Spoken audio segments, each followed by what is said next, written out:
ഇന്ന് നമ്മൾ എടുക്കാൻ പോകുന്ന ടോപ്പിക്ക് പെയിൻറ്റിൻ്റെ കണ്ടിന്യൂവേഷനാണ്. ഓക്കെ, അപ്പോൾ നമ്മൾ കഴിഞ്ഞ ക്ലാസ്സുകളിൽ പെയിൻറ്റിൻ്റെ കോൺസ്റ്റിറ്റ്യുവൻസ്, പിന്നെ ഡിഫറെൻറ്റ് ടൈപ്സ് ഓഫ് പെയിൻറ്റ്, അതിനെക്കുറിച്ചൊക്കെയാണ് നമ്മൾ ഡിസ്കസ് ചെയ്തിട്ടുള്ളത്. അപ്പോൾ ഇന്നത്തെ ക്ലാസ്സിൽ നമ്മൾ ബേസിക്കലി ഒരു ഇമ്പോർട്ടൻ്റ് ആയിട്ടുള്ള ഒരു ടോപ്പിക്കാണ് ഡിസ്കസ് ചെയ്യാൻ പോണത്. അതാണ് characteristics of A good paint. നല്ലൊരു പെയിൻറ്റിന് എന്തൊക്കെ സ്വഭാവ ഗുണങ്ങൾ വേണം എന്നുള്ളത്. അപ്പോൾ ഇത് പറയണതിൻ്റെ മുന്നേ എനിക്ക് പറയാനുള്ള ഒരു കാര്യം, ഇത് ഏറ്റവും കൂടുതൽ തവണ നമ്മളുടെ ഡിപ്ലോമ എക്സാമിനേഷന് ചോദിച്ചൊരു ചോദ്യമാണ്, what are the good characteristics of A paint എന്ന് പറഞ്ഞിട്ട്. അപ്പോൾ ഇതൊന്ന് ഇമ്പോർട്ടൻ്റ് ആണ്. പെയിൻറ്റ് എന്ന ടോപ്പിക്കിൽ ഏറ്റവും കൂടുതൽ ഇമ്പോർട്ടൻ്റ് ആയിട്ടുള്ള ഒരു ടോപ്പിക്കാണ്. അപ്പോൾ അതിൻ്റെ മുന്നേ പറയേണ്ട, പെയിൻറ്റിൽ ഏറ്റവും കൂടുതൽ ഇമ്പോർട്ടൻ്റ് ആയിട്ടുള്ള 2-3 ടോപ്പിക്കുകളാണ് ഉള്ളത്. അതിലൊന്ന് ഗുഡ് ക്യാരക്ടറിസ്റ്റിക്സ് ആണ്, ഒന്ന് ഇൻഗ്രീഡിയൻസ് ഓഫ് പെയിൻ്റ് ആണ്, പിന്നെ വരുന്നത് വാർണിഷാണ്. അപ്പോൾ വാർണിഷ് നമ്മൾ ഇനി ഡിസ്കസ് ചെയ്യുന്നതാണ്. ഓക്കെ, അപ്പോൾ പെയിൻറ്റിൻ്റെ ക്യാരക്ടറിസ്റ്റിക്സ് ഓഫ് ഗുഡ് പെയിൻറ്റ് നമുക്ക് സ്റ്റാർട്ട് ചെയ്യുക. അപ്പോൾ അതിൽ ആദ്യം പറയേണ്ട ഒരു കാര്യം എന്താണെന്ന് വെച്ച് കഴിഞ്ഞാൽ, അത് പെയിൻറ്റ് എന്ന് പറഞ്ഞിട്ടുണ്ടെങ്കിൽ ആ ഒരു സർഫേസിലേക്ക് നല്ല രീതിയിൽ കവർ ചെയ്യാൻ പറ്റണം. ഓക്കെ, ആ ഒരു സർഫേസിനെ നല്ല രീതിയിൽ കവർ ചെയ്യാൻ പറ്റണം. പിന്നെന്താണ്, അതിന് നല്ല ഹൈഡിങ് പവർ ഉണ്ടാവണം. ഹൈഡിങ് പവർ എന്ന് പറഞ്ഞു കഴിഞ്ഞാൽ എന്താണ്, ബാക്കിലുള്ള ഇപ്പോൾ നമ്മൾ പ്ലാസ്റ്റർ ചെയ്ത് നമ്മൾ തേച്ച് കഴിഞ്ഞിട്ടുള്ള ആ ഒരു സർഫസിനെ പുറമേക്ക് കാണിക്കാത്ത രീതിയിൽ വേണം ആ പെയിൻറ്റിങ് നമ്മൾ അപ്ലൈ ചെയ്യാനായിട്ട്. ഓക്കെ, അപ്പോൾ ആദ്യത്തെ പോയിന്റ് എന്ന് പറഞ്ഞിട്ടുണ്ടെങ്കിൽ, അത് ഏത് സർഫസിലാണോ നമ്മൾ അപ്ലൈ ചെയ്യണത് ആ സർഫസിനെ നല്ല രീതിയിൽ കവർ ചെയ്യാൻ പറ്റണം. അതിൻ്റെ ഒപ്പം തന്നെ ആ ഒരു പ്ലാസ്റ്ററിങ്ങിനെ അത് എന്താ പറയുക, ഹൈഡ് ചെയ്യണം. അതിനുള്ളൊരു കപ്പാസിറ്റി ഉണ്ടാവണം. ഓക്കെ, അപ്പോൾ രണ്ടാമത്തെ പോയിന്റ് പറയാൻ പോകുന്നത് എന്താണെന്ന് വെച്ച് കഴിഞ്ഞാൽ, it should have good workability. Workability എന്ന് പറഞ്ഞു കഴിഞ്ഞാൽ നമ്മൾ കോൺക്രീറ്റ് എന്ന ടോപ്പിക്കിൽ എടുത്തിട്ടുള്ള ഒരു കാര്യമാണ്. വർക്കബിലിറ്റി എന്ന് പറഞ്ഞു കഴിഞ്ഞാൽ എത്രത്തോളം ഈസി ആയിട്ട് നമുക്ക് മിക്സ് ചെയ്യാനുള്ള കപ്പാസിറ്റി ഉണ്ട്. ഓക്കെ, കോൺക്രീറ്റ് എന്ന് പറഞ്ഞു കഴിഞ്ഞാൽ നമ്മൾ എന്താണ്, കുറച്ച് ഹാർഡായിട്ടുള്ള മെറ്റീരിയൽസാണ്. കോസ് അഗ്രിഗേറ്റ് ഉണ്ട്, ഫൈൻ അഗ്രിഗേറ്റ്, സിമെൻറ്റ്, ഒരു മിക്സ്ചറാണ്. അപ്പോൾ അതിനെ എത്രത്തോളം ഈസി ആയിട്ട് നമ്മൾ മിക്സ് ചെയ്യുന്നോ അതിനാണ് നമ്മൾ വർക്കബിലിറ്റി എന്ന് പറയുന്നത്. അതേപോലെ തന്നെ പെയിൻറ്റിൻ്റെ വർക്കബിലിറ്റി എന്ന് പറഞ്ഞു കഴിഞ്ഞാൽ, അത് എത്രത്തോളം ഈസി ആയിട്ട് നമ്മൾ അപ്ലൈ ചെയ്യുന്നു. ഓക്കെ, എത്രത്തോളം ലൂസാണ്, അതിനെയാണ് നമ്മൾ വർക്കബിലിറ്റി എന്ന് പറയുന്നത്. അപ്പോൾ പെയിൻറ്റ് എന്ന് പറഞ്ഞു കഴിഞ്ഞാൽ നല്ല ഗുഡ് വർക്കബിലിറ്റി ഉണ്ടാവണം. എന്തുകൊണ്ടാണെന്ന് വെച്ച് കഴിഞ്ഞാൽ, നമ്മൾ ഏത് സർഫസിലേക്കാണോ അത് അപ്ലൈ ചെയ്യണത് അത് നല്ല എന്താ പറയുക, ടൈറ്റായിട്ടുള്ള ഒരു പെയിൻ്റ് ആണെന്ന് ആലോചിച്ച് നോക്കുക. അപ്പോൾ നമുക്ക് അപ്ലൈ ചെയ്യാൻ ബുദ്ധിമുട്ടുണ്ടാവും. ഓക്കെ, അതിനാണ് നമ്മൾ കോൺസ്റ്റിറ്റ്യുവൻസിൻ്റെ കാര്യങ്ങളൊക്കെ പഠിച്ചത്. ഓക്കെ, അപ്പോൾ മൂന്നാമത്തെ പോയിന്റ് എന്ന് പറഞ്ഞു കഴിഞ്ഞാൽ, it should form A thin film over the surface. Thin film എന്ന് പറയാൻ കാരണം എന്താണെന്ന് വെച്ച് കഴിഞ്ഞാൽ, അത് തിക്കാവാൻ പാടില്ല. തിക്കാവെന്ന് പറഞ്ഞാൽ എന്താ, ഒരു കനം കൂടിയ ഒരു ലെയറായിട്ട് മാറാൻ പാടില്ല, ചെറിയൊരു ലെയർ ആയിരിക്കണം. ഓക്കെ, ഒരു പ്ലാസ്റ്റേർഡ് സർഫസിൻ്റെ മുകളിൽ ഒരു ചെറിയൊരു ലെയർ മാത്രമായിരിക്കണം പെയിൻറ്റ് എന്ന് പറഞ്ഞു കഴിഞ്ഞാൽ. ഓക്കെ, പിന്നെ പറയേണ്ട വേറൊരു കാര്യം എന്താണെന്ന് വെച്ച് കഴിഞ്ഞാൽ, നമ്മൾ പെയിൻറ്റ് അപ്ലൈ ചെയ്തതിന് ശേഷം അത് പെട്ടെന്ന് തന്നെ ഡ്രൈ ആവണം. ഓക്കെ, ഡ്രൈ ആയിട്ടില്ലെങ്കിൽ എന്താ പ്രശ്നം എന്ന് വെച്ച് കഴിഞ്ഞാൽ, നമ്മളെന്താണ്, അപ്ലൈ ചെയ്ത് കഴിഞ്ഞിട്ട് ആരെങ്കിലും വന്ന് ഇരുന്നു എന്ന് വിചാരിക്കുക. അപ്പോൾ അതിൽ ആ ഒരു മാർക്കിങ്സ് ആ പെയിൻറ്റ് അപ്ലൈ ചെയ്ത സ്ഥലത്ത് ഉണ്ടാവും. അതുകൊണ്ടാണ് പറയണത്, പെട്ടെന്ന് തന്നെ അത് ഡ്രൈ ചെയ്യാനുള്ള കപ്പാസിറ്റി ഉണ്ടാവണം. അതേപോലെ തന്നെ നമ്മളുടെ അറ്റ്മോസ്ഫിയറിക് ആക്ഷനുമായിട്ട് പൊരുത്തപ്പെട്ട് പോകണം എന്ന് പറഞ്ഞു കഴിഞ്ഞാൽ, അറ്റ്മോസ്ഫിയർ നമുക്കറിയാം, കാലാവസ്ഥ മാറി അല്ലേ. ചില സമയത്ത് മഴ ഉണ്ടാവും, ചില സമയത്ത് അതേപോലെ നല്ല വെയിലും ഉണ്ടാവും. അപ്പോൾ ആ സമയത്ത് എന്താവും, ഈ പെയിൻറ്റിന് ഫെയ്ഡ് ചെയ്യാനുള്ള ടെൻഡൻസി ഉണ്ടാവും. അപ്പോൾ അത് എത്ര നല്ലൊരു പെയിൻ്റ് ആണെങ്കിൽ അതിന് ഫെയ്ഡ് ചെയ്യാനുള്ള ടെൻഡൻസി കുറവാവണം എന്നാണ് പറയണത്. ഓക്കെ, ഇപ്പോൾ പറഞ്ഞത് 5 പോയിന്റുകളാണ്. It should cover the surface, പിന്നെന്താണ്, it should have good hiding power. നല്ല എന്താ പറയുക, ആ പുറമേ ഉള്ള ആ ഒരു ലെയറിനെ, നമ്മൾ ആ തേച്ചിട്ടുള്ള ഭാഗത്തിനെ പുറമേക്ക് കാണിക്കാത്ത രീതിയിലായിരിക്കണം പെയിൻറ്റിൻ്റെ ഒരു ഗുഡ് ക്യാരക്ടറിസ്റ്റിക് എന്ന് പറഞ്ഞാൽ. അതേപോലെ നല്ല വർക്കബിൾ ആയിരിക്കണം. ഓക്കെ, പിന്നെ ഒരു തിൻ ഫിലിം ആയിരിക്കണം. അത് കഴിഞ്ഞതിന് ശേഷം പെട്ടെന്ന് ഡ്രൈ ചെയ്യണം. നമ്മൾ അപ്ലൈ ചെയ്ത് കഴിഞ്ഞാൽ അത് പെട്ടെന്ന് ഡ്രൈ ചെയ്യണം. അല്ലെങ്കിൽ എന്താ പറയുക, നമ്മൾ വാർപ്പ് ഉണക്കാൻ വെക്കണ പോലെ 10 മണിക്കൂർ 12 മണിക്കൂറല്ല, അതിൻ്റെ മുന്നേ തന്നെ എന്തായിരിക്കും, ചിലപ്പം മൃഗങ്ങൾ അതിൻ്റെ മുകളിൽ, അല്ലെങ്കിൽ ആരെങ്കിലും കുട്ടികളോ ആരെങ്കിലും അബദ്ധത്തിൽ തൊട്ട് കഴിഞ്ഞാൽ ആ പെയിൻറ്റ് കയ്യിലേക്ക് തട്ടും. അതുകൊണ്ടാണെന്ന് പറയണത് അത് പെട്ടെന്ന് ഷോർട്ട് പീരീഡ് ഓഫ് ടൈമിൽ തന്നെ ഡ്രൈ ചെയ്യണം. അതേപോലെ തന്നെ ഫെയ്ഡ് ചെയ്യാൻ പാടില്ല. അറ്റ്മോസ്ഫിയറിക് കണ്ടീഷൻ മാറുന്നതിൻ്റെ അനുസരിച്ച് അതിൻ്റെ കളറ് മങ്ങി പോകാൻ പാടില്ല. ഇനി പറയാനുള്ള കാര്യം എന്താണെന്ന് വെച്ച് കഴിഞ്ഞിട്ടുണ്ടെങ്കിൽ, എന്തെങ്കിലും പെയിൻറ്റിൻ്റെ മുകളിൽ എന്തെങ്കിലും മണ്ണോ പൊടിയോ തട്ടിക്കഴിഞ്ഞാൽ അതൊരു വാഷബിൾ ഫിലിം ആയിരിക്കണം. നമ്മൾ പറഞ്ഞല്ലോ, ആ ഒരു തിൻ ലെയർ ആയിട്ടായിരിക്കണം ഉണ്ടാവേണ്ടത്. അതേപോലെ തന്നെ എന്തെങ്കിലും പൊടിയോ പടലങ്ങളോ അതിൻ്റെ മുകളിൽ തട്ടിക്കഴിഞ്ഞാലും നമുക്ക് ഒരു തുണി വെച്ച് തുടച്ച് കഴിഞ്ഞാൽ പോകാൻ പറ്റുന്ന രീതിയിലായിരിക്കണം. ഓക്കെ. അതേപോലെ തന്നെ നിങ്ങൾ കണ്ടിട്ടുണ്ടാവും, നമ്മളുടെ പെയിൻറ്റിങ് ചെയ്യണ സമയത്ത് പണ്ട് കാലങ്ങളൊക്കെ ആണെങ്കിൽ നമ്മൾ ബ്രഷ് ഉപയോഗിച്ചിട്ടാണ് പെയിൻറ്റ് ചെയ്യുക. ഇപ്പം നമ്മൾ റോളറൊക്കെ ഉപയോഗിച്ചിട്ടാണ് റോൾ ചെയ്യുക. മുകളിൽ നിന്ന് ഇങ്ങനെ നേരെ വലിക്കും, താഴെ വരെ ഇങ്ങനെ റോൾ ചെയ്ത് പോകും. ഓക്കെ. അപ്പോൾ പണ്ട് എന്ന് പറഞ്ഞിട്ടുണ്ടെങ്കിൽ ബ്രഷ് ചെയ്യിക്കുമ്പോൾ ആ ബ്രഷ് മാർക്ക് കാണാൻ പാടില്ല. ആ രീതിയിൽ വേണം ഉണ്ടാവാൻ, പെയിൻറ് ഉണ്ടാവാൻ. ഓക്കെ. അപ്പോൾ അത് പെയിൻറ്റിൻ്റെ ഒരു കപ്പാസിറ്റിയും കൂടിയാണ്. അത് എത്രത്തോളം നല്ല പെയിൻ്റ് ആവണോ അത്രത്തോളം എന്താണ് അത് ആ ബ്രഷ് മാർക്ക് ഉണ്ടാവില്ല. അതിന് വേണ്ടിയിട്ടാണ് ഇപ്പോൾ നമ്മൾ റോളേഴ്സൊക്കെ ഉപയോഗിക്കുന്നത്. അപ്പോൾ എന്താണ്, അതിനാണ് നമ്മൾ ബേസിക്കലി പറയണത് വർക്കബിൾ ആവണം. വർക്കബിൾ ആകുമ്പോൾ എന്താവും, നമുക്ക് സ്മൂത്തായിട്ട് അതാണ്ട് വലിച്ചാൽ മതി. അതന്നെ റഫാണ് എന്ന് വിചാരിക്കുക. പെയിൻറ്റ് എന്ന് പറഞ്ഞ മെറ്റീരിയൽ റഫാണെങ്കിൽ നമുക്ക് അപ്ലൈ ചെയ്യുമ്പോൾ തന്നെ എന്താ പറയുക, നമുക്ക് അത്ര സൗകര്യമായിരിക്കില്ല. സുഖകരമായിട്ട് നമുക്ക് അത് അപ്ലൈ ചെയ്യാൻ ബുദ്ധിമുട്ടുണ്ടാവും. ഓക്കെ. ഇനി പറയാനുള്ള അടുത്ത പോയിന്റ് എന്താണെന്ന് വെച്ച് കഴിഞ്ഞാൽ, it should not contain any material injurious to painter.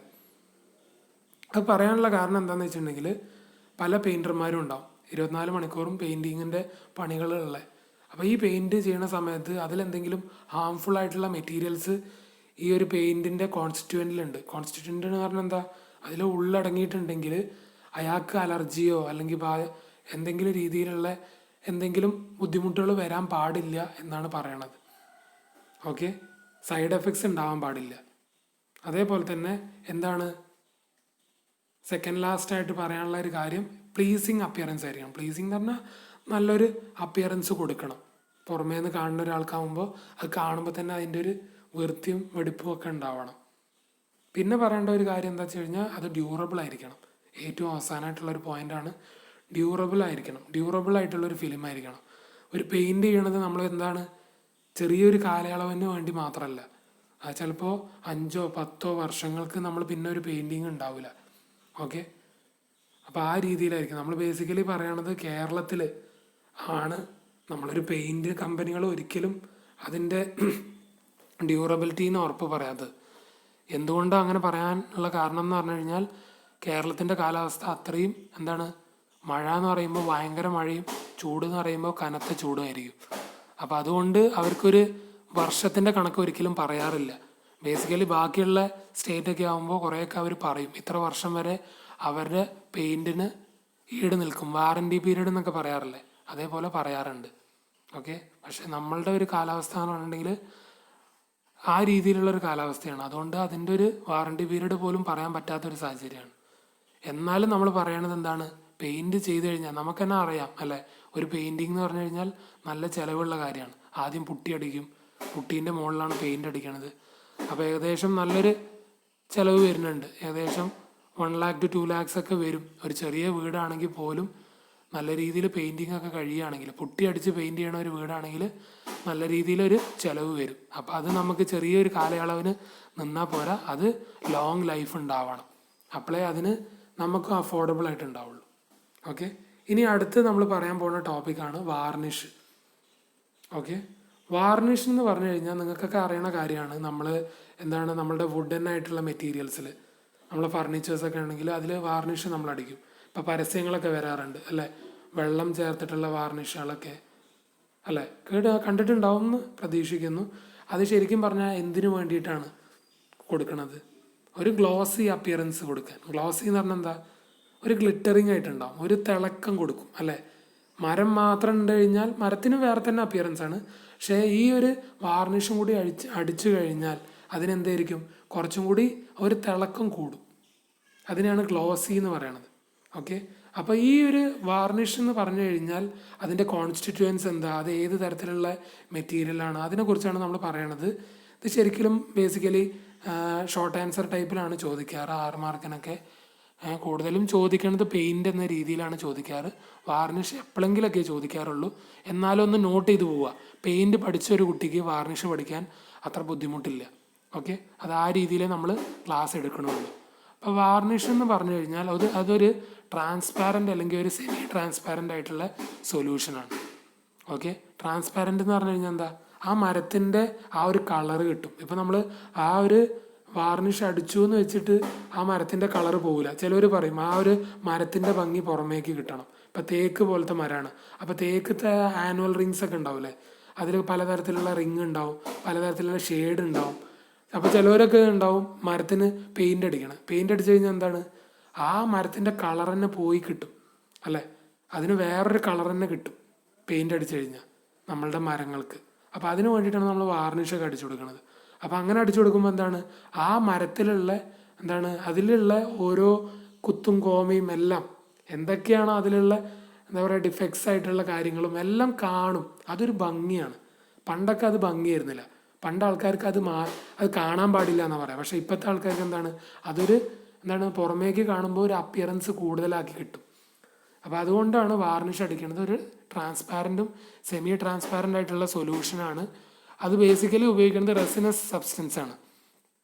Resinous substance എന്ന് പറഞ്ഞിട്ടുണ്ടെങ്കിൽ അതൊരു ഓർഗാനിക് ആയിട്ടുള്ള സബ്സ്റ്റൻസ് ആണ്. ഓർഗാനിക് എന്ന് പറഞ്ഞാൽ എന്താണ്, ഈ മരത്തിൽ നിന്ന് തന്നെ കിട്ടണ, ഇപ്പം നമ്മൾ ഈ എന്താ പറയുക ആര്യവേപ്പിൻ്റെ മരത്തിൽ നിന്നൊക്കെ ഇങ്ങനെ ഒരു എന്താ പറയുക ഗമ്മ് പോലത്തെ സബ്സ്റ്റൻസ് കണ്ടിട്ടില്ലേ, അതേപോലെ തന്നെയാണ് ഈ ഓർഗാനിക് ആയിട്ടുള്ള സബ്സ്റ്റൻസ്. നമ്മളെ ശരിക്കും പറഞ്ഞിട്ടുണ്ടെങ്കിൽ നമ്മളെ പ്രകൃതിയിൽ നിന്ന് കിട്ടുന്ന സബ്സ്റ്റൻസ് ആണ് ഓർഗാനിക് ആയിട്ട് പറയണത്. അങ്ങനത്തെ സബ്സ്റ്റൻസ് നമ്മൾ എന്ത് ചെയ്യണമെന്ന്, ഈ ടെർപ്പൻറ്റൈനോ അല്ലെങ്കിൽ ലിൻസീഡ് ഓയിലും കൂടി ചേർത്തിട്ട് ഒരു മിക്സ്ചറാണ്. അതുകൊണ്ടാണ് അതൊരു ട്രാൻസ്പാരൻ്റ് അല്ലെങ്കിൽ സെമി ട്രാൻസ്പാരൻ്റ് എന്ന് പറയുന്നത്. സെമി ട്രാൻസ്പാരൻ്റ് എന്ന് പറഞ്ഞാൽ എന്താണ്, ട്രാൻസ്പാരൻ്റ് അല്ല എന്നാൽ ട്രാൻസ്പാരൻ്റ് പോലെ തന്നെ. ഓക്കെ, അതിനാണ് സെമി ട്രാൻസ്പാരൻ്റ് എന്ന് പറയണത്. അപ്പം നമ്മളിനി കമ്പാരിസൺ എന്ന രീതിയിൽ പഠിക്കുകയാണ്.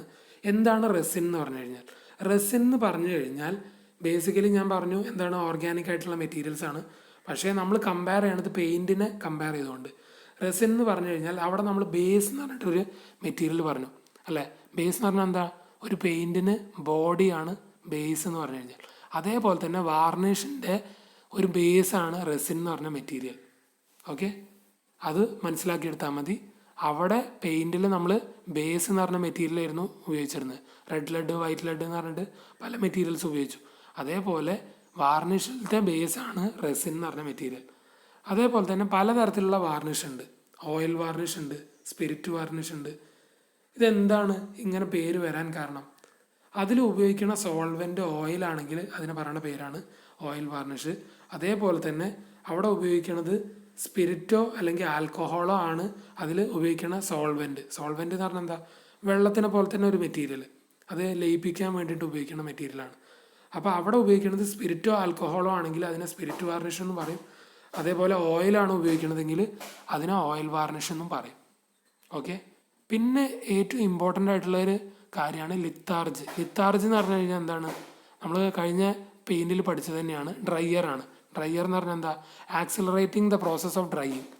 പെട്ടെന്ന് ഡ്രൈ ചെയ്യണം. കുറേ കാലം ഇങ്ങനെ ഇതേപോലെ ഇങ്ങനെ തിളങ്ങി നിന്നിട്ട് എന്താ തിളക്കുണ്ടാവണം, പക്ഷേ എന്താണ് അത് ഒട്ടിപ്പിടിക്കാൻ പാടില്ല. ഒരാൾ പോയി അവിടെ ചാരി നിൽക്കുകയാണെങ്കിൽ അയാളുടെ ദേഹത്ത് അത് തട്ടാൻ പാടില്ല. അതിന് വേണ്ടിയിട്ടാണ് accelerate the process of drying എന്ന് പറയുന്നത്. ഓക്കെ, ഇനി പറയാനുള്ളതാണ് ടർപ്പൻറ്റൈൻ ഓയിൽ അല്ലേ. ടർപ്പൻറ്റൈൻ ഓയിൽ എവിടെയൊക്കെ ഉപയോഗിച്ചിട്ടുണ്ട്, പെയിൻറ്റിലും ഉപയോഗിച്ചിട്ടുണ്ട്. വെഹിക്കിൾ എന്ന രീതിയിലാണ് നമ്മൾ ടർപ്പൻറ്റൈൻ ഓയിൽ എന്താണ് പെയിൻറ്റിൽ ഉപയോഗിച്ചത്. ഇവിടെയും അതേപോലെ തന്നെയാണ് നമ്മൾ ഉപയോഗിക്കുന്നത്. എന്തിനാണ് ഉപയോഗിക്കുന്നത് എന്ന് വെച്ച് കഴിഞ്ഞാൽ, വാർണിഷ് തിക്കായി കഴിഞ്ഞാൽ, വാർണിഷ് ഒരു തിക്കായിട്ടുള്ള ഒരു പേസ്റ്റായി മാറിക്കഴിഞ്ഞാൽ നമ്മൾ ടർപ്പൻറ്റൈൻ ഓയിൽ അതിലൊഴിക്കും. എന്നിട്ട് എന്ത് ചെയ്യും, അതിനെ ലൂസാക്കി എടുക്കും. ഓക്കെ, അതിന് വേണ്ടിയിട്ടാണ് നമ്മൾ ടർപ്പൻറ്റൈൻ ഓയിൽ ഉപയോഗിക്കുന്നത്. എന്തിനാണ്, തിക്കായിട്ടുള്ള വാർണിഷിനെ തിന്നാക്കാൻ വേണ്ടിയിട്ട്. തിന്ന് പറഞ്ഞാൽ എന്താ, തീരെ കനം കുറഞ്ഞ് നമ്മളിങ്ങനെ ചില പെയിൻ്റൊക്കെ ആണെങ്കിൽ നമ്മളൊന്ന് എടുത്ത് നോക്കും അല്ലേ, ഒന്ന് ഉറ്റിച്ച് നോക്കും. അപ്പോൾ ആ ഉറ്റിക്കണതിൻ്റെ അനുസരിച്ച് അത് നല്ല എന്താണ്, നല്ല കട്ടിയാവാൻ പാടില്ല. അങ്ങനെ അത് ഉറ്റിക്കുമ്പോൾ ഇങ്ങനെ അവർ നോക്കും, ഒരു വിരലിൽ നിന്ന് എടുത്തിട്ട് ഇങ്ങനെ ഇറ്റിച്ച് നോക്കും. ഇറ്റിച്ച് നോക്കുമ്പോൾ അത് എന്താണ്, തീരെ വെള്ളം പോലെ ആവാൻ പാടില്ല, പക്ഷെ തീരെ കനം കൂടാൻ പാടില്ല. ആ രീതിയിലായിരിക്കണം ആ പേസ്റ്റ് ഉണ്ടാവാറുണ്ട്. ഓക്കെ, അപ്പോൾ ഇനി നമ്മൾ പറയാൻ പോകുന്നത് ഇൻഗ്രീഡിയൻസ് ഓഫ് വാർണിഷ് ആണ്. ഇൻഗ്രീഡിയൻസ് ഓഫ് വാർണിഷ് നമ്മളിപ്പോൾ ഡിസ്കസ് ചെയ്ത കാര്യം തന്നെയാണ്, എന്നാലും ഒന്നും കൂടി ഒന്ന് എടുത്ത് പറഞ്ഞു എന്നേ ഉള്ളൂ. ഏതൊക്കെയാണ് അതിൻ്റെ എക്സാമ്പിൾസ്, അതിൻ്റെ പ്രോപ്പർട്ടീസ് എന്ന് പറയാൻ വേണ്ടിയിട്ടാണ്. ഓക്കെ, അപ്പോൾ റെസിൻ ആണ് ആദ്യത്തെ. റെസിൻ എന്ന് പറഞ്ഞാൽ ഞാൻ ആദ്യം തന്നെ പറഞ്ഞു, നമ്മളെ പെയിൻറ്റിലെ ബേസ് പോലെ തന്നെയാണ്. It acts as a base to the varnish. പിന്നെ പറയേണ്ട രണ്ടാമത്തെ പോയിന്റ് എന്ന് പറഞ്ഞിട്ടുണ്ടെങ്കിൽ ഓർഗാനിക് ആയിട്ടുള്ള സബ്സ്റ്റൻസ് ആണ് നമ്മൾ ബേസിക്കലി ഉപയോഗിക്കുന്നത്. ഈ ഒരു റെസിൻ പോലത്തെ മെറ്റീരിയൽ ഓർഗാനിക് ആയിട്ടുള്ള സബ്സ്റ്റൻസ് ആണ് നമ്മൾ ഉപയോഗിക്കുന്നത്. നിങ്ങൾ കേട്ടിട്ടുണ്ടോ, എക്സാമ്പിൾ ഷെല്ലാക്കാണ് അല്ലേ. ഷെല്ലാക്ക് എന്ന് പറഞ്ഞ മെറ്റീരിയൽ നമ്മൾ ബേസിക്കലി കേട്ട ഒരു മെറ്റീരിയലാണ്. എപ്പോഴും നമ്മൾ പെയിൻറ്റിങ് ഒക്കെ ചെയ്യുമ്പോൾ ഷെല്ലാക്ക് എന്ന് പറയും, പരസ്യത്തിലൊക്കെ കേട്ടിട്ടുണ്ടാവും. ഷെല്ലാക്ക്, കോപ്പൽ, അതേപോലെ ആംബർ, ഇതൊക്കെയാണ് റെസിനസ് ആയിട്ടുള്ള സബ്സ്റ്റൻസ് ആയിട്ട് വരുന്നത്. ഇൻഗ്രീഡിയൻസ് ഓഫ് വാർണിഷിൽ 3 ഇൻഗ്രീഡിയൻസ് ആണ് ബേസിക്കലി ഉള്ളത്. ഒന്ന് റെസിൻ, ഒന്ന് സോൾവെൻറ്റ്, ഒന്ന് ഡ്രയർ. ഇതാണ് ഏറ്റവും ഇമ്പോർട്ടൻ്റ് ആയിട്ടുള്ള 3 ഇൻഗ്രീഡിയൻസ്. അതിൽ റെസിൻ എന്ന് പറഞ്ഞാലാണ് ഇപ്പോൾ ഡിസ്കസ് ചെയ്ത ടോപ്പിക്ക്. രണ്ടാമത്തത് സോൾവെൻറ്റ്. സോൾവെൻറ്റ് എന്ന് പറഞ്ഞു കഴിഞ്ഞാൽ എന്താ, അത് ഏകദേശം വെഹിക്കിളായിട്ടാണ്. നമ്മൾ പെയിൻറ്റിൽ വെഹിക്കിൾ എന്ന് പറഞ്ഞു, ടർപ്പൻറ്റോയിൽ ഓയിലാണ് വെഹിക്കിളായിട്ട് അല്ലെങ്കിൽ ഉപയോഗിക്കാറ് അല്ലേ, ലിൻസീഡ് ഓയിലൊക്കെ. അതേപോലെ തന്നെ ഇതിലും എന്താണ്, വെഹിക്കിളായിട്ടാണ് ആക്ട് ചെയ്യണത്. ഇതെന്തിനാണ്, ഈസി ആയിട്ട് സ്പ്രെഡ് ചെയ്യണം. ഏത് സർഫസ് ആണോ നമ്മൾ വാർണിഷ് ചെയ്യാൻ പോകുന്നത് ആ സർഫസിൽ ഈസി ആയിട്ട് സ്പ്രെഡ് ചെയ്യണം. ഓക്കെ, അതിന് വേണ്ടിയിട്ടാണ് നമ്മൾ വെഹിക്കിൾ എന്ന മെറ്റീരിയൽ ഉപയോഗിക്കുന്നത്. ഇനി അവസാനത്തെ ആണ് ഡ്രയർ. ഡ്രയർ എന്ന് പറഞ്ഞു കഴിഞ്ഞാൽ നമുക്ക് പേര് തന്നെ സൂചിപ്പിക്കുന്ന പോലെ accelerate the process of drying. Okay, ഇതിൽ ബേസിക്കലി എക്സാമ്പിളായിട്ട് പറയണത് ലിത്താർജാണ്. നമ്മൾ പെയിൻറ്റിലും ലിത്താർജ് തന്നെയായിരുന്നു ഡ്രയറായിട്ട് ഉപയോഗിച്ചിരുന്നത്. ലിത്താർജ്, ലെഡ് അസറ്റേറ്റ്, അതേപോലെ തന്നെ വൈറ്റ് കോപ്പർ. അപ്പോൾ ഇത് പറയുമ്പോൾ തന്നെ എനിക്ക് വേറൊരു കാര്യം കൂടി പറയാനുണ്ട്, characteristics of good varnish. Okay, നമ്മളിപ്പോൾ ഗുഡ് പെയിൻറ്റിൻ്റെ ക്യാരക്ടറിസ്റ്റിക്സ് പറഞ്ഞിരുന്നു. ഈ ഒരു സെഷൻ്റെ ആദ്യം നമ്മൾ ഡിസ്കസ് ചെയ്ത ടോപ്പിക്കാണ് ക്യാരക്ടറിസ്റ്റിക്സ് ഓഫ് ഗുഡ് പെയിൻറ്റ്. അപ്പോൾ അതിലുള്ള എല്ലാ പോയിന്റ്സ് തന്നെയാണ് ഇവിടെ വാർണിഷിൻ്റെ കേസിലും വരുന്നത്. എന്തായിരിക്കും, ഞാൻ ആദ്യം പറഞ്ഞ കാര്യം, it should make the surface glossy. Glossy എന്ന് പറഞ്ഞാൽ എന്താ, ആ ഒരു തിളക്കം കിട്ടണം. ഓക്കെ, ഗ്ലോസി ആയിരിക്കണം സർഫസ് ഉണ്ടാവുക. രണ്ടാമത്തെ പോയിന്റ് എന്ന് പറഞ്ഞിട്ടുണ്ടെങ്കിൽ അത് നല്ലൊരു അപ്പിയറൻസ് കൊടുക്കണം, പ്ലീസിങ് അപ്പിയറൻസ്. ഓക്കെ, പ്ലീസിങ് ആയിട്ടുള്ള അപ്പിയറൻസ് നമ്മൾ പെയിൻറ്റിൽ പറഞ്ഞ ഒരു കാര്യം തന്നെയാണ് പ്ലീസ് അപ്പിയറൻസ് എന്ന് പറഞ്ഞിട്ട്. അതേപോലെ എന്താണ്, ഡ്രൈ ചെയ്യുമ്പോൾ നമ്മൾ പറഞ്ഞായിരുന്നു പെയിൻറ്റ് ഡ്രൈ ആകുമ്പോൾ എന്താണ്, അത് ക്രാക്ക് ഉണ്ടാവാൻ പാടില്ല. അതേപോലെ തന്നെ വാർണിഷിലും ഡ്രൈ ആയി കഴിഞ്ഞിട്ടുണ്ടെങ്കിൽ അത് ക്രാക്ക് ആവാൻ പാടില്ല, ക്രാക്ക് ചെയ്യാനുള്ള സ്വഭാവം ഉണ്ടാവാൻ പാടില്ല. ഓക്കെ, പിന്നെന്താണ്, നമ്മൾ പെയിൻറ്റിൻ്റെ പറഞ്ഞ പോലെ തന്നെയാണ് ഒരു തിൻ ഫിലിം ആയിരിക്കണം വാർണിഷ് എന്ന് പറഞ്ഞു കഴിഞ്ഞാൽ. തിക്കായിട്ടുള്ള ഫിലിം ആയിരിക്കില്ല, തിന്നായിട്ടുള്ള ഫിലിം ആയിരിക്കണം.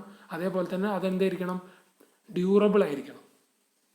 ഓക്കെ, പിന്നെ പറയേണ്ട വേറൊരു കാര്യം എന്താണെന്ന് വെച്ച് കഴിഞ്ഞാൽ, കാലാവസ്ഥയായിട്ട് എക്സ്പോസ് ടു അറ്റ്മോസ്ഫിയറിക് ആക്ഷൻ ആകുമ്പോൾ വാർണിഷ് എന്താവാൻ പാടില്ല, ഫേഡ് ചെയ്യാൻ പാടില്ല.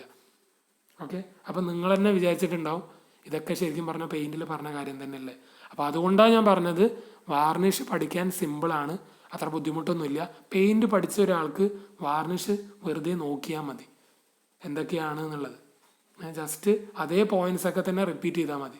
അപ്പോൾ ഞാനിത് എടുത്ത് പറയാൻ കാരണം എന്താണെന്ന് വെച്ച് കഴിഞ്ഞാൽ, ഇതിന് നോട്ടായിട്ട് ഞാൻ തന്നിട്ടില്ല. പെയിൻറ്റിൻ്റെ അതേപോലെ തന്നെയാണ് വാർണിഷ് എന്ന് പറഞ്ഞ ക്വസ്റ്റ്യൻ വന്നു കഴിഞ്ഞാൽ അതെന്താണ്, പേടിക്കേണ്ട ആവശ്യമില്ല. പെയിൻറ്റിലുള്ള പല പോയിന്റുകളും ഇവിടെ റിപ്പീറ്റ് ചെയ്യാൻ പറ്റും. അപ്പോൾ ഞാൻ ഒന്നുകൂടി റിപ്പീറ്റ് ചെയ്യാണ്. എന്താണ് good characteristics of A varnish എന്ന് പറഞ്ഞു കഴിഞ്ഞാൽ, ഗ്ലോസി അപ്പിയറൻസ് ആയിരിക്കണം, ഗ്ലോസി സർഫസ് ആയിരിക്കണം, പ്ലീസിങ് അപ്പിയറൻസ് ആയിരിക്കണം. എന്താണ്, പിന്നെന്താണ്, ഡ്രൈ ചെയ്ത് കഴിഞ്ഞാൽ ക്രാക്കിൻ്റെ ഫോർമേഷൻ ഉണ്ടാവാൻ പാടില്ല. പിന്നെ തിൻ ഫിലിം ആയിരിക്കണം. അതേപോലെ തന്നെ ഡ്യൂറബിൾ ആയിരിക്കണം. പിന്നെ അറ്റ്മോസ്ഫിയറായിട്ട് പൊരുത്തപ്പെട്ട് പോകുമ്പോൾ അത് ഫേഡ് ചെയ്യാൻ പാടില്ല. ഇതൊക്കെയാണ് മെയിൻ ഇമ്പോർട്ടൻ്റ് ആയിട്ടുള്ള പോയിന്റ്സ്.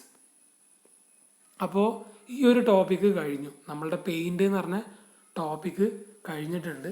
ഇനി നമ്മൾ പഠിക്കാൻ പോകുന്നത് സെക്കൻഡ് ടോപ്പിക്കാണ്. നമ്മളെ സെക്കൻഡ് മൊഡ്യൂളിൽ പ്ലാസ്റ്റിക് എന്ന് പറഞ്ഞ ടോപ്പിക്കാണ്. അപ്പോൾ പ്ലാസ്റ്റിക് എന്ന് പറഞ്ഞു കഴിഞ്ഞാൽ തന്നെ നിങ്ങൾക്ക് അറിയാം എന്താണല്ലേ, നമ്മളെ പോളിത്തീൻ ബാഗ്, സ്റ്റൈറീന്, അങ്ങനെ ഒരു പോളിമർ ആയിട്ടുള്ളൊരു മെറ്റീരിയലാണ്. കുറേ മെറ്റീരിയൽസ് ചേർന്ന് കൊണ്ടുള്ള ഒരു മെറ്റീരിയലാണ് പ്ലാസ്റ്റിക് എന്ന് പറഞ്ഞു കഴിഞ്ഞാൽ. അപ്പം നമ്മളുടെ ഡേ ടു ഡേ ലൈഫിൽ തന്നെ നമ്മൾ ഇടയ്ക്കിടയ്ക്ക് പത്രത്തിലൊക്കെ കാണാറുണ്ട്, പോളിത്തീൻ നിരോധിച്ചു അല്ലെങ്കിൽ പ്ലാസ്റ്റിക് നിരോധിച്ചു എന്നൊക്കെ പറഞ്ഞിട്ട് പലതരത്തിലുള്ള കാര്യങ്ങൾ. എന്തുകൊണ്ടാണെന്ന് വെച്ച് കഴിഞ്ഞിട്ടുണ്ടെങ്കിൽ അറ്റ്മോസ്ഫിയറായിട്ട് ചിലവർ ഇത് കത്തിച്ച് കഴിഞ്ഞാൽ അറ്റ്മോസ്ഫിയറിൽ എന്താണ് പലതരത്തിലുള്ള പ്രശ്നങ്ങൾ വരുന്നുണ്ട്. ഓക്കെ, നമ്മളുടെ എന്താ പറയുക, ക്ലൈമാറ്റിക് വേരിയേഷൻസ്, അത് കാരണം പലതരത്തിലുള്ള ബുദ്ധിമുട്ടുകൾ, ആൾക്കാർക്ക് പലതരത്തിലുള്ള ഇറിറ്റേഷൻസ് വരുന്നുണ്ട്, സൈഡ് എഫക്ട്സ് വരുന്നുണ്ട്. അതുകൊണ്ടാണ് പ്ലാസ്റ്റിക് കുറച്ച് ബുദ്ധിമുട്ടായിട്ടുള്ള ഒരു കാര്യം എന്ന് പറയാനുള്ള കാരണം. അപ്പോൾ നമ്മൾ ആ പ്ലാസ്റ്റിക് എന്ന് പറയുമ്പോൾ നമ്മൾ ആദ്യം ചിന്തിക്കേണ്ട കാര്യം, പ്ലാസ്റ്റിക് ആരാണ് ഇൻവെൻറ്റ് ചെയ്തത്? ആദ്യത്തെ ഒരു പ്ലാസ്റ്റിക് എന്ന് പറഞ്ഞു കഴിഞ്ഞാൽ ബേക്ക് ലൈറ്റ് എന്ന് പറഞ്ഞിട്ടുള്ളൊരു സാധനമാണ്. അതിന് പറയുന്ന ഒരു പേരാണ് ബേക്ക് ലൈറ്റ്. അത് ഇൻവെൻറ്റ് ചെയ്തത് ഡോക്ടർ ബേക്ക്ലാൻഡ് എന്ന് പറഞ്ഞിട്ടുള്ള ഒരു സയൻറ്റിസ്റ്റാണ് ഇൻവെൻറ്റ് ചെയ്തത്. 1909 ഇൻവെൻറ്റ് ചെയ്തത്. അപ്പോൾ ഇതിൻ്റെ മുന്നേ നമ്മളൊരു സയൻറ്റിസ്റ്റിൻ്റെ പേര് പറഞ്ഞിരുന്നു, ഓർമ്മ ഉണ്ടോയെന്ന് എനിക്കറിയില്ല, എന്നാലും റിപ്പീറ്റ് ചെയ്യുകയാണ്. സിമൻറ്റ് കണ്ടുപിടിച്ചത് ജോസഫ് ആസ്പിഡിൻ. മറക്കരുത്, ആ പേര് ഇമ്പോർട്ടൻ്റ് ആണ്. പലതരത്തിലുള്ള കോമ്പറ്റേറ്റീവ് എക്സാമിനും ചോദിക്കുന്ന ഒരു ചോദ്യമാണ്. സിമൻറ്റ് കണ്ടുപിടിച്ചത് ആരാ? ജോസഫ് ആസ്പിഡിൻ ആണ്. അതേപോലെ പ്ലാസ്റ്റിക് കണ്ടുപിടിച്ചത് ഡോക്ടർ ബേക്ക്ലാൻഡ് ആണ്. ഓക്കെ, ഇത് ശരിക്കും പറഞ്ഞിട്ടുണ്ടെങ്കിൽ പ്ലാസ്റ്റിക് എന്ന് പറഞ്ഞു കഴിഞ്ഞാൽ നമ്മളൊരു കോൺസ്റ്റിറ്റ്യൂവൻ്റ് ആയിട്ട് പറയാൻ പറ്റില്ല. അത് പലതരത്തിലുള്ള പോളിമർ, കുറേ ഹൈഡ്രോ കാർബൺസ് ഒക്കെ ചേർന്നിട്ടുള്ള ഒരു മിശ്രിതമാണ്. ഓക്കെ, ആ രീതിയിലുള്ള വരുന്ന ഒരു സബ്സ്റ്റൻസ് ആണ് പ്ലാസ്റ്റിക് എന്ന് പറഞ്ഞു കഴിഞ്ഞാൽ. അപ്പോൾ ഇത് ചെറിയൊരു ടോപ്പിക്കാണ് ശരിക്കും പറഞ്ഞാൽ സെക്കൻഡ് മൊഡ്യൂളത്തെ. അതിൽ നമുക്ക് ബേസിക്കലി പഠിക്കേണ്ട ഒരു കാര്യം എന്ന് പറഞ്ഞു കഴിഞ്ഞാൽ ഒരു ക്ലാസിഫിക്കേഷൻ ഓഫ് പ്ലാസ്റ്റിക് ഉണ്ട്.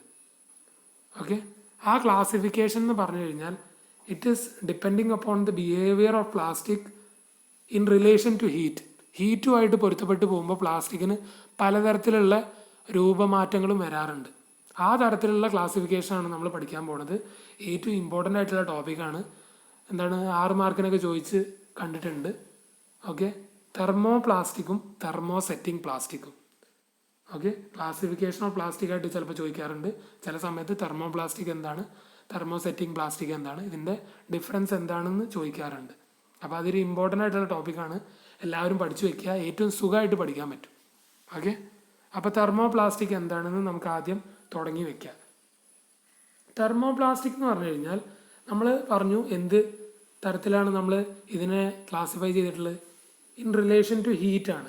ഹീറ്റ് കൊടുക്കുമ്പോൾ അതിന് വരുന്ന എന്താണ് സ്വഭാവ മാറ്റങ്ങൾ, അതിൻ്റെ ക്യാരക്ടറിസ്റ്റിക്സ് മാറ്റം വരുന്നത് എങ്ങനെയാണ്, അതിൻ്റെ ബേസിസിലാണ് നമ്മൾ തെർമോ പ്ലാസ്റ്റിക് എന്ന് പറഞ്ഞത്. തെർമോ പ്ലാസ്റ്റിക് ആണെങ്കിൽ it becomes soft, okay, and plastic by heat. അപ്പോൾ ഇതിൻ്റെ മുന്നേ എനിക്ക് പറയേണ്ട ഒരു കാര്യമാണ്, എന്താണ് പ്ലാസ്റ്റിക്? പ്ലാസ്റ്റിക് എന്ന് പറഞ്ഞാൽ എന്താണ് അതിൻ്റെ സ്വഭാവം? അത് സോളിഡ് ആണോ ലിക്വിഡ് ആണോ? അത് അപ്പോൾ നിങ്ങൾക്കൊക്കെ അറിയണ ഒരു കാര്യമാണ്, അത് സോളിഡും അല്ല ലിക്വിഡും അല്ല, അതിൻ്റെ ഇടയിൽ നിൽക്കുന്ന ഒരു സ്വഭാവമാണ് പ്ലാസ്റ്റിക് എന്ന് പറഞ്ഞു കഴിഞ്ഞാൽ. നമ്മൾ ചില സമയത്ത് പ്ലാസ്റ്റിക് സ്റ്റേറ്റ് എന്ന് തന്നെ പറയും ചില മെറ്റീരിയൽസിനൊക്കെ.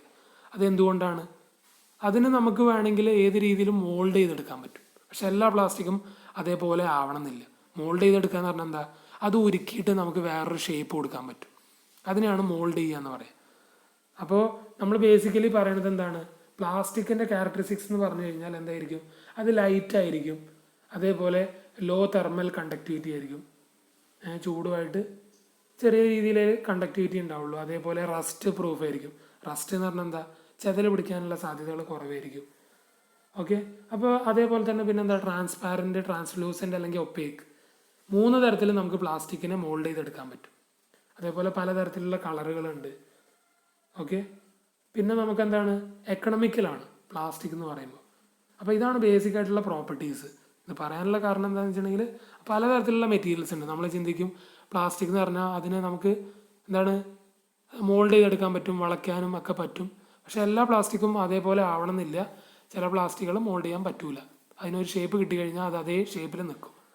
ഓക്കെ, അപ്പോൾ ഇനി നമുക്ക് തെർമോ പ്ലാസ്റ്റിക്കിൽ പോകാം. തെർമോ പ്ലാസ്റ്റിക്കിൽ അപ്പോൾ നമ്മൾ പറയാനുള്ള കാരണം എന്താണെന്ന് വെച്ച് കഴിഞ്ഞാൽ, ഹീറ്റ് കൊടുത്തു കഴിഞ്ഞാൽ അതെന്ത് ചെയ്യും, ഹീറ്റ് കൊടുത്തു കഴിഞ്ഞാൽ അത് സോഫ്റ്റായി മാറും. സോഫ്റ്റായിട്ട് എന്ത് ചെയ്യും, പിന്നെ നമ്മളത് കൂൾ ചെയ്ത് കഴിഞ്ഞാൽ അതിനൊരു എന്താ പറയുക, അത് ഹാർഡനായിട്ട് മാറും അല്ലേ. ഹീറ്റ് ചെയ്യുമ്പോൾ അത് സോഫ്റ്റായി മാറും, എന്നിട്ട് എന്താണ്, കൂൾ ചെയ്യുമ്പോൾ അത് ഹാർഡൻ ചെയ്യും. അപ്പോൾ തെർമോ പ്ലാസ്റ്റിക്കിൻ്റെ മെയിനായിട്ടുള്ള ഗുണം എന്താണ്, അതിനൊരു എന്താണ് ഒരു കെമിക്കൽ ചേഞ്ചും വരുന്നില്ല. കെമിക്കലി അതിനൊരു ചേഞ്ചും വരുന്നില്ല. പക്ഷെ എന്താണ്, അത് സോഫ്റ്റനും ചെയ്യാൻ പറ്റും, അതേപോലെ ഹാർഡനും ചെയ്യാൻ പറ്റും. ഓക്കെ, അപ്പോൾ നിങ്ങൾ വിചാരിക്കും അപ്പോൾ ഒരു സ്റ്റേറ്റ് കിട്ടി, ഒരു ഷേപ്പിലേക്ക് അത് മാറ്റി. അപ്പോൾ തെർമോ പ്ലാസ്റ്റിക് ആണെങ്കിൽ അതിനെ വീണ്ടും നമ്മൾ ഹീറ്റ് കൊടുത്തു കഴിഞ്ഞാൽ അത് വീണ്ടും സോഫ്റ്റ് ആവും, അതേപോലെ തന്നെ വീണ്ടും കൂൾ ചെയ്ത് കഴിഞ്ഞാൽ വീണ്ടും ഹാർഡൻ ചെയ്യും. അപ്പോൾ തെർമോ പ്ലാസ്റ്റിക് എന്ന് പറഞ്ഞു കഴിഞ്ഞാൽ അതിനെ നമുക്ക് വീണ്ടും വീണ്ടും ഹീറ്റ് ചെയ്യാനും പറ്റും, അതേപോലെ കൂൾ ചെയ്യാനും പറ്റും. ഓക്കെ, ആ തരത്തിലുള്ള പ്ലാസ്റ്റിക്സിനെയാണ് നമ്മൾ എന്ത് പറയണത്, തെർമോ പ്ലാസ്റ്റിക് എന്ന് പറയണത്. ഓക്കെ, അതിൻ്റെ എക്സാമ്പിളായിട്ട് വരുന്നത് പോളിത്തീനാണ് അല്ലെ. പോളിത്തീൻ കവറൊക്കെ നിങ്ങൾക്ക് തന്നെ അറിയണ്ടാവും. അത് നമ്മൾ ചൂടാക്കി കഴിഞ്ഞാൽ അത് ഇങ്ങനെ ചുരുങ്ങി വരും അല്ലേ. അതേപോലെ അത് കുറച്ച് നേരം കാലാവസ്ഥയായിട്ട് പൊരുത്തപ്പെട്ട് കഴിഞ്ഞാൽ അത് ആടാവും, ആ കട്ട പിടിക്കും. അതിന് നമുക്ക് വേണമെങ്കിൽ വേറെ കെമിക്കൽ ട്രീറ്റ്മെൻറ്റ് അല്ലെങ്കിൽ നമ്മളെന്താ പറയുക മെഷീനുമായിട്ട് ട്രീറ്റ്മെൻറ്റ് വരുത്തുകയാണെങ്കിൽ അതിന് വേറെ ഷേപ്പും കൊടുക്കാൻ പറ്റും. ഓക്കെ, അപ്പോൾ പോളിത്തീൻ ഉണ്ട്, സ്റ്റൈറീൻ ഉണ്ട്, നൈലോൺ ഉണ്ട്. ഇതൊക്കെയാണ് ബേസിക്കലി എന്താണ് എക്സാമ്പിളായിട്ട് പറയണത് തെർമോ പ്ലാസ്റ്റിക്. ഓക്കെ, അപ്പോൾ നിങ്ങൾ ചിന്തിക്കേണ്ട ഒരു കാര്യം എന്താ വെച്ച് കഴിഞ്ഞാൽ തെർമോ പ്ലാസ്റ്റിക്കും ഉണ്ട്, തെർമോ സെറ്റിംഗ് പ്ലാസ്റ്റിക്കും ഉണ്ട്. രണ്ടും ഏകദേശം ഒരേപോലെയാണ് പേരുള്ളത്.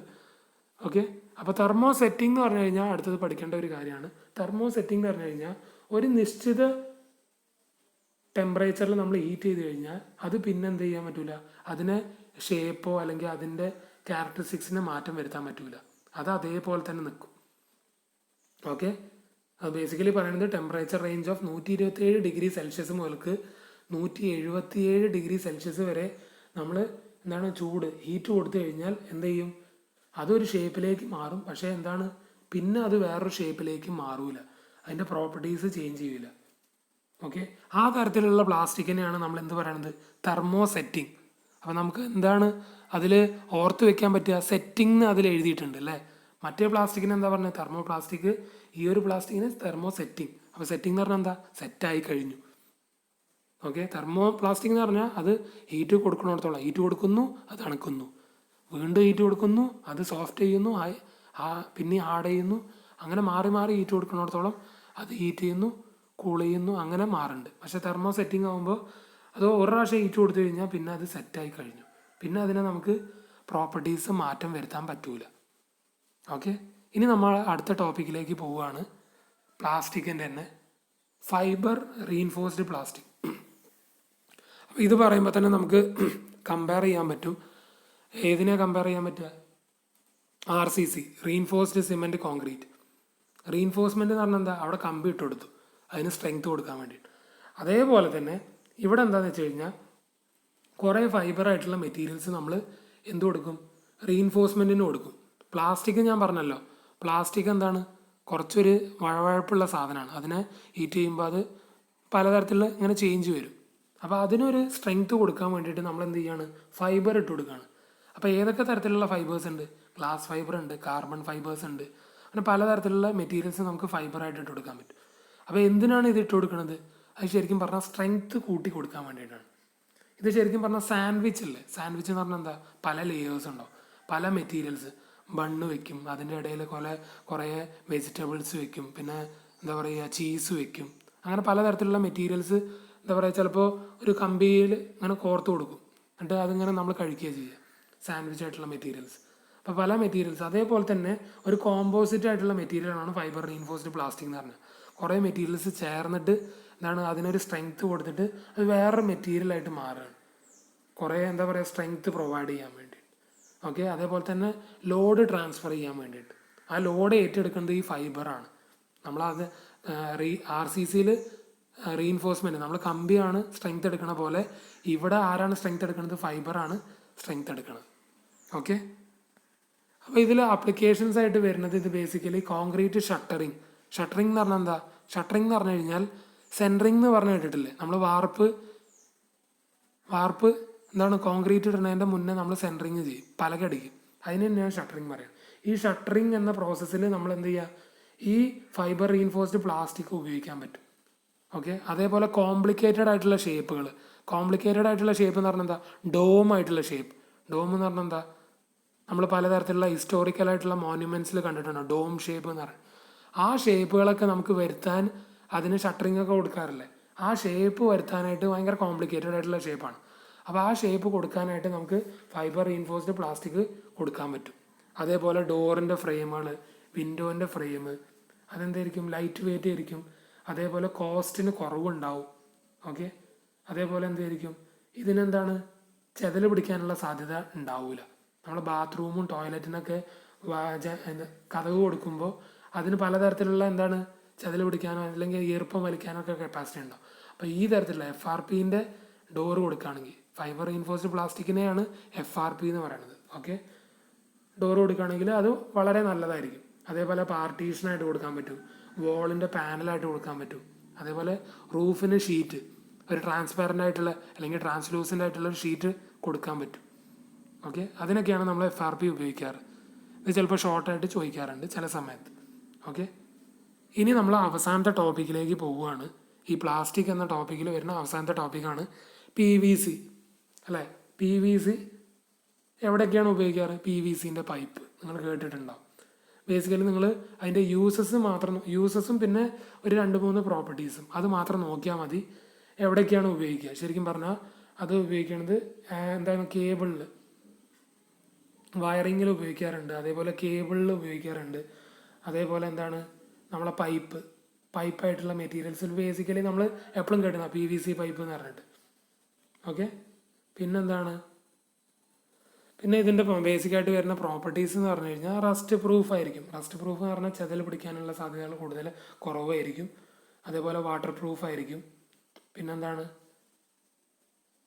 ഇങ്ങനത്തെ പല പ്രോപ്പർട്ടീസും ഉണ്ട്. കൊറോഷൻ സംഭവിക്കാനുള്ള സാധ്യതകൾ കുറവാണ്. പിന്നെ തെർമൽ ഇൻസുലേഷൻ ഉണ്ടാവും. തെർമൽ ഇൻസുലേഷൻ എന്ന് പറഞ്ഞാൽ അറിയാത്ത ആൾക്കാർക്കാണെങ്കിൽ ചൂടുമായിട്ട് പൊരുത്തപ്പെട്ട് പോകാൻ. തെർമൽ എന്ന് പറഞ്ഞാൽ എന്താ, ചൂടിനെയാണ് നമ്മൾ ഹീറ്റ് ഇൻസുലേഷൻ എന്ന് അറിയില്ല, അതേപോലെ തന്നെയാണ് തെർമൽ എന്ന് പറഞ്ഞു കഴിഞ്ഞാൽ. ഓക്കെ, അതുമായിട്ട് പൊരുത്തപ്പെട്ട് പോകാൻ നല്ല സാധ്യതയുള്ള ഒരു മെറ്റീരിയലാണ് PVC. നമ്മൾ ഏറ്റവും കൂടുതൽ പൈപ്പുകൾ ഉപയോഗിക്കുന്നത് PVC പൈപ്പുകളാണ്. അപ്പോൾ തന്നെ നിങ്ങൾക്ക് അറിയാം അല്ലേ, കാലാവസ്ഥയായിട്ട് പൊരുത്തപ്പെട്ട് പോകാൻ ഏറ്റവും അനുയോജ്യമായിട്ടുള്ള ഒരു മെറ്റീരിയലാണ്. അപ്പോൾ PVC പൈപ്പ് മാത്രമാണോ ഉപയോഗിക്കുന്നത്? അല്ല, പലതരത്തിലുള്ള മെറ്റീരിയൽസ് ഉണ്ട്. എന്നാലും PVC എന്ന മെറ്റീരിയൽ നമ്മൾ ഉപയോഗിക്കാറുണ്ട്. അപ്പോൾ PVCൻ്റെ ഫുൾ ഫോം എന്താണെന്ന് ചില സമയത്ത് ചോദിക്കാറുണ്ട്. Polyvinyl chloride. അതൊന്ന് ഓർത്ത് വയ്ക്കുക. ഇതിൻ്റെയൊക്കെ ഫുൾ ഫോംസ് എന്താണ്? FRP എന്ന് പറഞ്ഞാൽ ഫൈബർ റീഇൻഫോഴ്സ്ഡ് പ്ലാസ്റ്റിക്, PVC എന്ന് പറഞ്ഞു കഴിഞ്ഞാൽ പോളി വിനൈൽ ക്ലോറൈഡ്. അപ്പോൾ ഈ ഒരു ടോപ്പിക്കിൽ ഏറ്റവും കൂടുതൽ ഇമ്പോർട്ടൻ്റ് ആയിട്ടുള്ള ടോപ്പിക് എന്ന് പറഞ്ഞു കഴിഞ്ഞാൽ തെർമോ പ്ലാസ്റ്റിക്കും തെർമോ സെറ്റിംഗ് പ്ലാസ്റ്റിക്കുമാണ്. പിന്നെ ബാക്കിയുള്ള കാര്യങ്ങൾ നിങ്ങളൊന്ന് അപ്ലിക്കേഷൻ ലെവലും പിന്നെ എന്താണ് ആ മെറ്റീരിയൽ എന്ന് ഓർത്തിരുന്നാൽ മതി. ഓക്കെ, അപ്പോൾ ഇന്നത്തെ സെഷൻ ഇന്ന് അവസാനിപ്പിക്കുകയാണ്. ഓക്കെ, അപ്പോൾ എന്തെങ്കിലും മനസ്സിലായിട്ടില്ലെങ്കിൽ നിങ്ങൾക്ക് പറയാവുന്നതാണ്.